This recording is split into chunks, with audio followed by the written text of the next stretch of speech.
aujourd'hui, je vous cache pas, je suis mitigé. Alors, je suis content parce que enfin, je peux essayer une Lamborghini. Rapport au fait que comme j'ai un bus super long, eh ben, j'arrive pas à rentrer dans l'Aventador ou l'Huracan. Donc ça, c'est chouette d'essayer une Lamborghini. Le problème, c'est que la Lamborghini que je peux essayer, c'est l'Urus. Très rapidement, on sait déjà, c'est pas une surprise, la voiture avait été dévoilée déjà il y a quelques mois en grande pompe. Après, elle a fait le tour du monde pour que Lamborghini s'aperçoive en effet qu'elle avait plutôt que des bons échos et qu'elle répondait à une demande, au dire en tout cas du constructeur. Vous savez le peu d'affection qu'on porte à l'égard des SUV. Donc l'Urus, c'est peu ou prou un Bentayga, un Cayenne qui a été recarrossé et dont le V8 4 litres biturbo est porté à 650 chevaux avec des turbos à double entrée, mais 650 chevaux et pas loin de 90 mètres kg, évidemment tout ça quasiment au ralenti. Je peux vous dire qu'évidemment ça se déplace même lorsqu'on ne prend pas la peine de passer le rapport inférieur. C'est pas le premier SUV de la marque, puisque les plus jeunes ne s'en souviendront peut-être pas, mais en 1986, Lambo avait dégainé un LM02. C'est à peu près au design automobile ce que la machine à laver est au design tout court. C'est cubique, c'est impressionnant, il y en a eu 300, et aujourd'hui, ça vaut très très cher. Alors l'Urus est fourni d'office avec des disques carbone céramique simplement énormes, avec des étriers 10 pistons devant, donc on n'a peur de rien. On a eu la chance de faire quelques tours de circuit de Vallelunga avec la voiture, faut être honnête.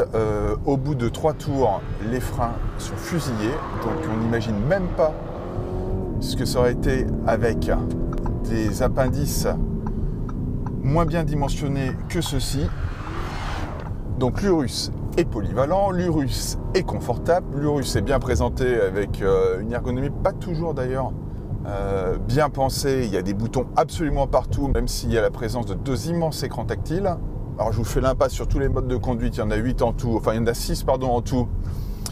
Il y a la route, le sport, la course, le sable, le gravier, la neige. À côté de ça, il y a un mode égo qui permet de paramétrer tout ce qu'il faut. Mais là, on s'en fiche, on va mettre pied dedans. 6005. Pour une Lambo, ça fait tâche. Mais alors, par contre, ça se déplace, sévère. Au freinage, il vaut mieux anticiper. Alors, le constructeur est super confiant, puisqu'il nous a annoncé ni plus ni moins que maintenant, c'était la référence absolue dans la catégorie. Alors là où il est fort, c'est qu'en effet, c'est la référence absolue, parce que pour lui, l'Urus est pour l'instant en tout cas le seul super SUV. Les autres apprécieront.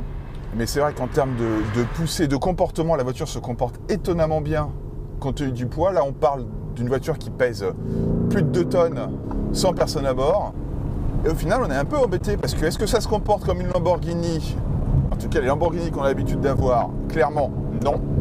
N'en déplaise au constructeur. Est-ce que ça se comporte comme un SUV? Non plus. Ça a vraiment le cul entre 2 chaises. Avec notamment, grâce aux roues directrices à l'arrière, une inscription en virage qui est bien plus plaisante que sur les gros SUV tout mollasson et tout pâteau.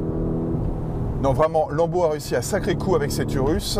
Mais il n'empêche maintenant, moi, j'aimerais bien essayer une vraie Lambo. Donc, messieurs de Sant'Agata, la prochaine fois, pensez à me faire une super sportive avec davantage d'espace à la tête. Je vous en saurai gré. À bientôt.